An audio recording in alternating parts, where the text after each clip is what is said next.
circle, triangle, square. Every movement you do, if you want to be a dominant one, if you want to control your opponent, you have to move your body smooth as soccer. You have to flow like water. You should never get caught up in your moves. So it's your mind. It's not just the body, your mind too. If you trap your mind into only one subject, one element, you can't do that. You just can't. My hands are up, so he throws. Where the hell did I get down? A dangerous guy by no means, but he is. So I need to think about all of those things. So in that stage, as he's approaching me, I'm gonna say, you know what, I'm gonna get out of the way. Yeah? And as I get out of the way, I'm gonna come not high like wrestling, right? WWE. Woo! No, none of that stuff. I'm gonna come here as if I was just gonna touch him. Yeah? But without touching him, I'm gonna come with a rich hand, boom, right into his chin. Yeah? Neck area, you can pressurize right here. He will go either way. You come in and you slap him in. This time I want you to imagine cracking the carotid artery. 1, 2, boom! 3. All right, guys. I'm sorry. You.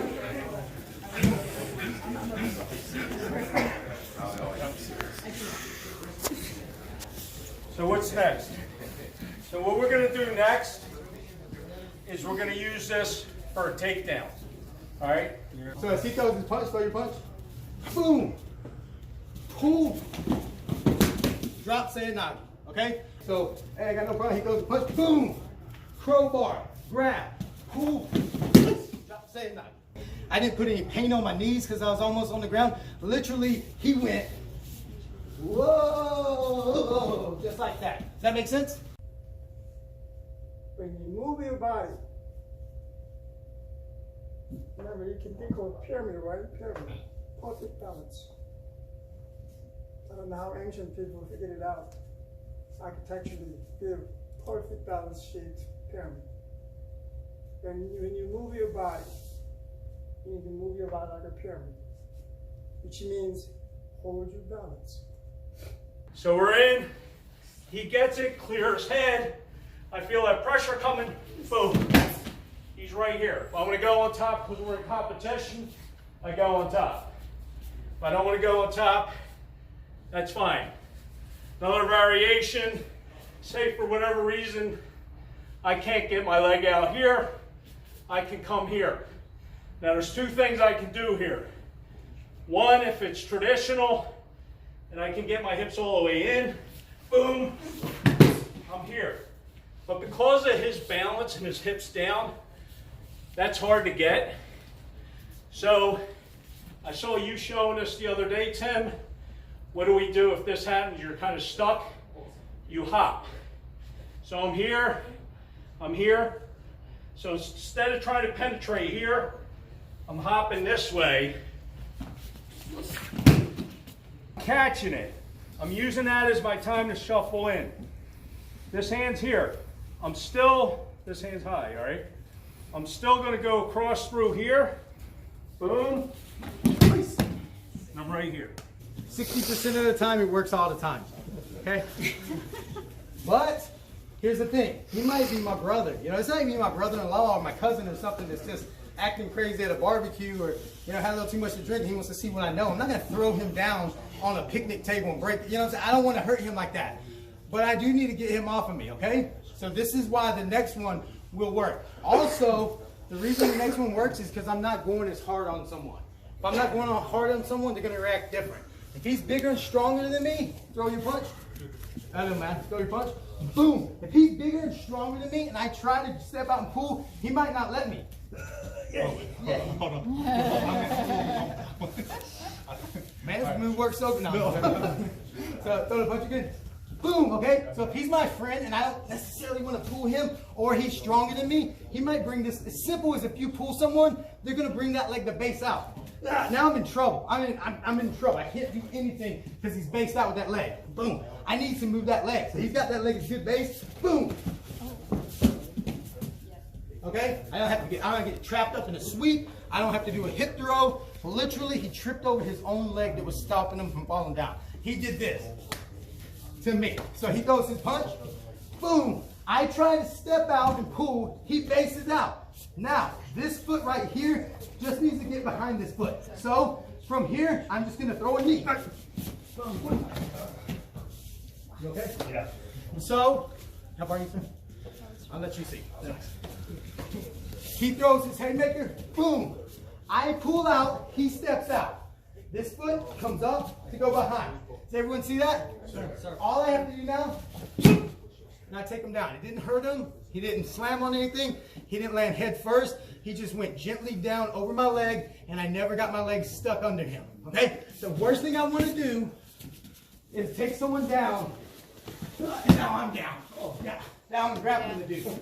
I want to go, boom, boom, make it easy. Does that make sense? Clinch drill, crowbar, pull, they base their leg out, knee. I want to get out of the way of that hand, so I don't want to stand here in a static environment. What I like to do is I like to shove this away. Okay? Ooh.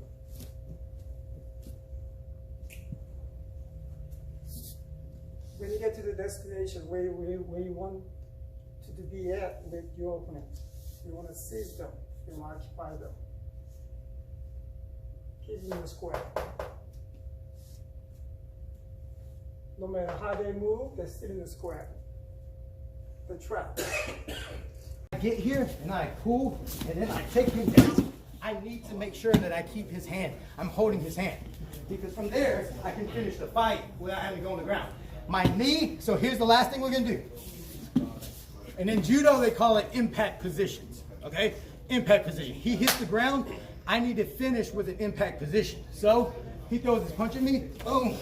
Crowbar hook, I pull, boom, I take it down. My knee goes on him, my other foot's flat, and all my weight is on that knee. Does that make sense? I wanna pin him down with my knee and my shin, okay? If not, even if I stop being a hold on, he's gonna fight me. Yeah, I'm in trouble. From here, he's not. 1, 2, 3. Chop. Sir. Okay, but then you're facing here. So you're not coordinating. You have to bring it to the couple, but at the same time torque. All right, guys, come around. This might help you. Think of your fingers in. So, if I have him, turn this way, so everybody look over my shoulder. If I have him in position, there's one motion, there's two motion, that he's slimy, okay? One motion, two motion, and there's the third motion, below what's called midline, which is about where your solar plexus is at. If we break the biomechanics of this basic technique down, and I torque, he's not gonna get anything until he gets to his midline principle here, okay? So when we teach, we start students out making big circles. That way they can learn gross motor movements, start working on some muscle memory. When you actually start getting in where you're doing an athletic execution, it's a lot smaller motions. Okay? Okay? If this elbow goes up, his center line is here. If I'm still working my center line, I have no torque. So what I need to do is work the perpendicular to this arm. There's where the torque is. So at that point, there's all the motions. Right? Yes, sir. All right, now look at this one. Yeah? How many of you do this technique? What is this called? Okay, look. What was that called? A sweep. Eh? I'll use you as my uki today. So let's talk a little bit about a dominant position from the ground. Beautiful, I like it. It looks kind of fancy, but it's really easy. Okay, so we're in the guard. Now, Warren's being a good jiu-jitsu practitioner. He's got his elbows in, he's got his palms forward, okay? So I go for the pin, he lifts up the shoulder a little, I slide into position, okay? Now obviously if I want to stay on the ground, I got a lot of cool stuff. I can grab a Kimura grip on here, I got wrist locks, I can step over, I can take the arm lock from here, I can reach through, grab this collar and choke him out. From here, because my foot's right against the small of his back, watch. Right to the back, okay, or I'll wind up the mount. So, all I want you guys to play with right now is getting this transition, and then whatever you want to do from that position, that's on you. So we're going to pin, be a good uke, just roll the shoulder up slightly, slide into this position, okay? And now if you want to do that twisting arm control, lay your weight heavy to keep this arm pinned, reach through, and get to this position, okay? From this position, again, you've got strikes, you've got submissions, or get away. Boom. Where am I? All right. Now the difference is I saw a lot of people using a position like this today, and they had this. If I'm here against a skilled grappler, he's getting away. His shoulder's not isolated. He can move his body. He has power. If I'm doing this, my thigh is under his shoulder. My hand is here. I'm comfortable. Nasty. It hurts. Now, shut up. Okay, so the one torque is this way. Okay, so there's the torque this way. Here's the compression this way, and the other torque is this way. So we do all three at one time. Right. So from here, I always like to get my feet off my base, because I like to use that 210 pound, shut up, I'm not that big. Okay? Put it this way, and I turn the pinky out. One torque, compression, two torque. Okay? Like it? Now, what's another torque we're missing? What about the shoulder? Oh, goodness gracious. All the way up on your hand. There you go. Now push with this foot. Bend your knees a lot.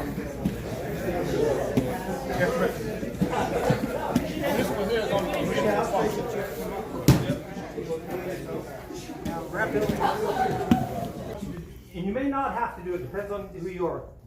You want to scoot away just a little bit. So I'm up on my hand, trying to sweep, and I'm going to go just a little bit. And bring it up. This hand's going to go around. I'm going to stay real close. Elbow in the back of the head, underneath. Okay? So I'm going to be here. Okay? You can also do this if you want to do the gi thing. But we're here, okay? All right? So I'm here. I can't quite get this or whatever. I'm here. I don't want to go down. I don't want to do the Kimura. Let's get back just a little bit, because that'll change the leverage. I go close. Close.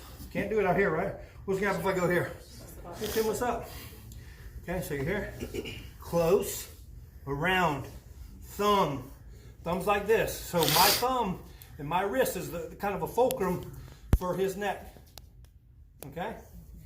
I get here. I get my grip. Do I care what grip you get? No. I keep it tight. And then if I have to, I'll do it quick. This. I can't get the Kimura. I go here. You know, I'm just whatever. So what I'm going to do is if he pops his head out, okay, what I'm going to do is I'm going to get his head right here like this and grab it right here, okay? And I'm going to make him eat the ground the best I can. Now, I'm facing this way. Right, I'm pretty much committed that way. Would you guys agree? Yes, sir. Okay, so it don't make sense for me to go that way, right? So what I'm going to do is I'm going to do this. I'm going to go here, and I'm going to just move my hips. Watch. Same thing we did. You know how we did this? We do the same thing. The difference is I'm going to be here, and I'm going to escape to the side. I'm going to push his head down to the ground, and hopefully he didn't grab my leg, okay? Because that will stop me, obviously. But I'm here, and I'm basically going to use this and this. I'm going to pull my leg out, and then I'll attack or stand up or whatever I want to do, okay?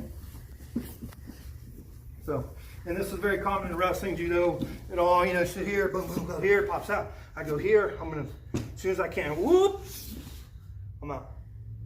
It's just like coming out of a forward roll, right? Here, same. Let's say I start here. He comes up, I go, nope, okay? He pushes me down. I'm trying to get him, but look, he's there. He can knee the holy crap out of my face. That's a cheap plastic surgeon right there. So you get to the hospital. Hours, because this is kind of one of the things you gotta feel. I break it loose, okay?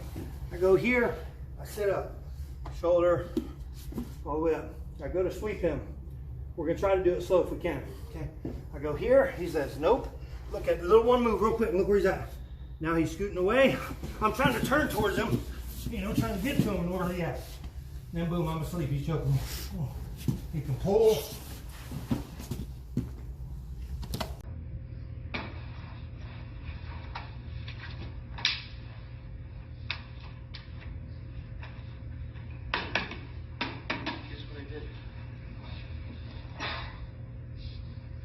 Foot on the ground, elbow inside, and I scoot my hip away to create a space right here.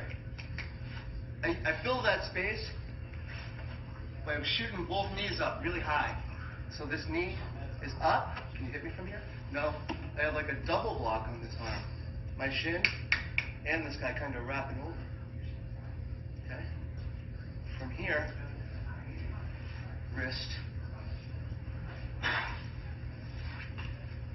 And now we're here. Lift, hips up, boom, slide it across, hug the neck here. Focus on the hip. So you can, and that allows me to scoot away a little bit. And the reason is, I can't choke him if he's driving me all the way forward. So I want to kind of be here a little bit. Bite the neck here. Grab. Bring it over. One essential detail here. If you can't reach, and things aren't perfect for you here, it's no problem. You finish him right there. The blood's still being cut off. Just cross your feet. But let's say he's just like hanging here. He's not giving me any real indicators to use a typical move. Like if he stands up, he might be able to sweep in here. Take the mount, for example. Those are called indicators, is when he executes a secondary behavior. His first initial behavior is to go for the face. He just wants to knock me out and he's just going to go 100%. If he doesn't get exhausted, once he realizes that I've neutralized his ability to knock me out here, but he's staying tight because he knows that something's up. Can I relax a little bit? I might try a triangle. Let me show you what it looks like, and then I'll break it down.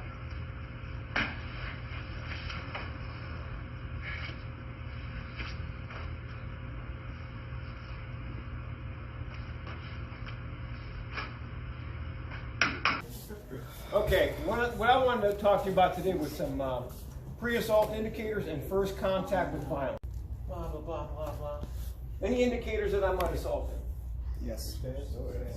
What did I do? Yes, I bet you do. Wow. There's a couple of things you're seeing already. This is called discernible weight shift. You're having words with, look, if it's a sucker punch, there's no defense against it. You're eating it. Now, it's how good can you take a punch? These situations, you're already having words. You took my parking space. That's a nice one that's been going on lately. And then this person steps back like this. That's a pre-assault indicator. You should be telling yourself, he's getting ready to launch an attack. What a dirtbag. Right? Yes, sir. Now you got one of two choices. You're either acting or waiting to react. Which is better? Acting, sir. Acting's always better. You're going to take a little bit of a chance now, aren't you? Because that means you're going to hit first. Right? Can we hit first? Yes, you can hit first. Under some certain circumstances. And it all comes down to CYA. What does CYA stand for? Ah, no. From a friend of mine, Masada Yu. Nope. Can you articulate? Can you articulate why you were justified in punching me in the face? Well, officer, I've been training for a long time. He was yelling at me. I thought he was going to hit me, and he leaned back on his foot. I thought for sure he was launching an attack, so I struck him. Is it going to work? I don't know. That's up to the judge and the responding officer if they decide to show up. Chances are dirtbag's not going to be the one who wants to call him anyway. Okay, so the other thing he noticed, a little tiny tail, I bit my lip. Okay, let's look at another one. Blah, blah, blah, blah, blah, blah. I got a baseball arm combing my hair. Blah, blah, blah, blah, blah. This is another one. It's called grooming. They will want to just do this like this, and then they'll launch that attack from here. Sometimes it'll be two things. And they'll launch that attack. Sometimes their hands may be down, and they step back like this. Don't think they can't be fast from here. 250 milliseconds. from here to the jaw to make contact. That's about the fastest a human can strike. So you're going to have to be able to beat that. We'll talk about that. Another one is blah, blah, blah, blah, blah, blah. And they'll turn and look away. For some reason, they call that target glancing. I'm not really sure why. All I know is that when they turn away here, like in the Old West, and then this follows, it happens. Did the dirtbag get it from the movies, or did the movies get it from dirtbags? I don't know. It doesn't matter. The fact of the matter is that it happens, and it happens that way. So blah, blah, blah, blah, blah, blah. He should be saying to himself, oh shit, here comes the attack.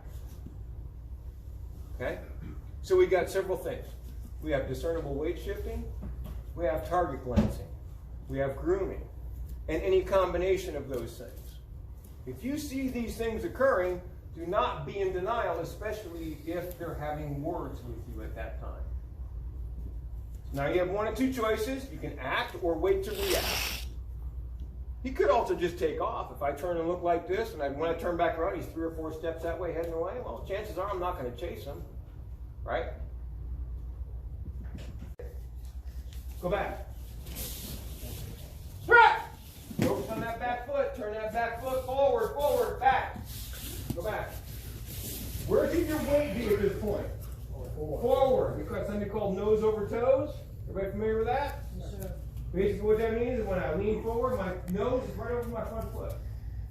That's where my weight should be. Okay? Strike! Boom. Go back. Good. Now, if I can use it over. So I have my hands up. He goes, launches, attack, or whatever it might be. Boom! Look at how far back he went there. This is going to be a hard hit. I have to chase him down. I can't really stop until I'm confident that the threat is no longer a threat, right?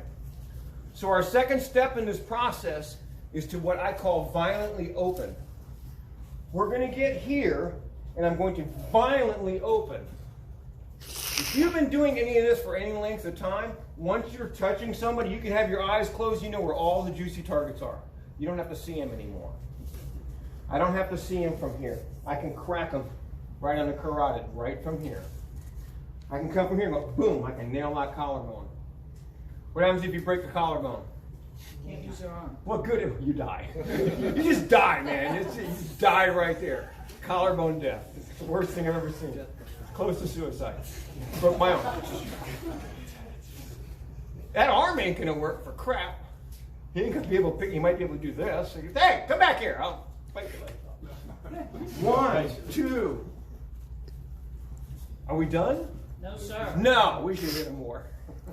I knew I liked you.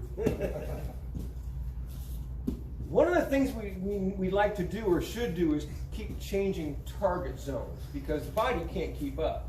If I start getting him on his heel and he's getting hit, the body's not recovering. He doesn't have a chance to recover. You don't give them a chance to recover. Fighting has a rhythm to it. An attack has a rhythm to it. Boom, boom, boom. The notion of contact with the knee. If I'm here and I come down in this space, he actually does not have a way to escape. Because the way to escape for this technique will be pushing forward. If I'm just here, he just pushes forward into me and I cannot work on it. But if I'm here, he cannot pull out or he cannot press forward because I have control of his whole body. Another concept of HAP, coordination, integration, harmony. So you want to come in. I'm not hurting him right now. Yeah? I know some people are afraid, oh, what if I hurt his knee? I'm not really hurting him because he's not fighting me. If he was fighting me, he would get hurt. But that's where your partnership and the initial bow comes into play. I am going to train with you as best as I can without hurting you. But you need to collaborate with me. That's HAP. That's harmony. That's coordination between the partners. Observing the birds. You know, you see the birds flying, and when birds fly, they will never leave a trace. So when the baby bird is born, it starts to, like it really needs to commit, like, well, okay, I'm gonna try to fly. And if I make it, I'm alive. If I can make it, I'm dead. So they go like that, and then they fly, and they just like follow their instincts, and it's like, it's a matter of it. To facilitate that, I am gonna explain briefly some exercises over here. And what I recommend is if you decide to build your meditation practice, you don't have to do it every day. Start maybe 1 day a week, 1 day every 2 weeks. Don't worry about that. Most meditation teachers, they will say, build your everyday meditation practice. Man, I bet that when you started doing martial arts or whatever sport, you were not doing that sport every day. It was just for fun.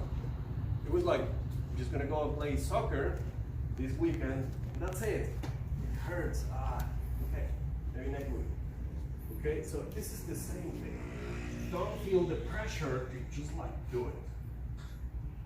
I would encourage, for those of you that are instructors, when you see your students that they are trying to build their own practice in the dojo, please give them this space. I was unfortunately in a lot of dojos where they never gave me the space. You know, I had a lot of people like, oh, are you meditating? Oh, are you going to levitate? It's just not good for building.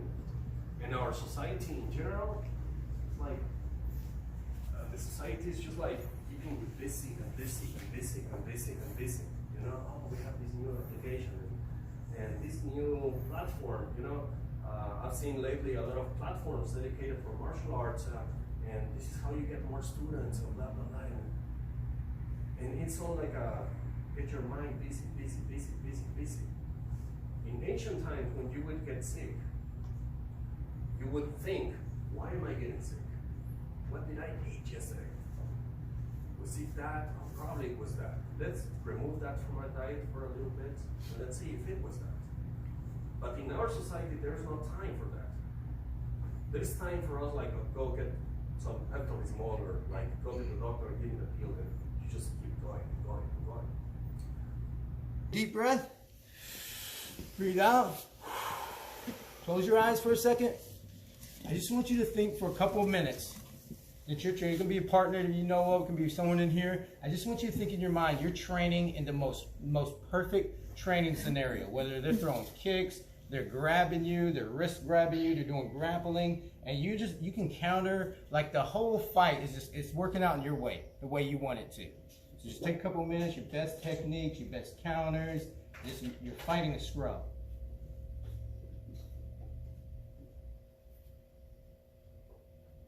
Okay, open your eyes. It's never going to happen like that in real life. I promise you.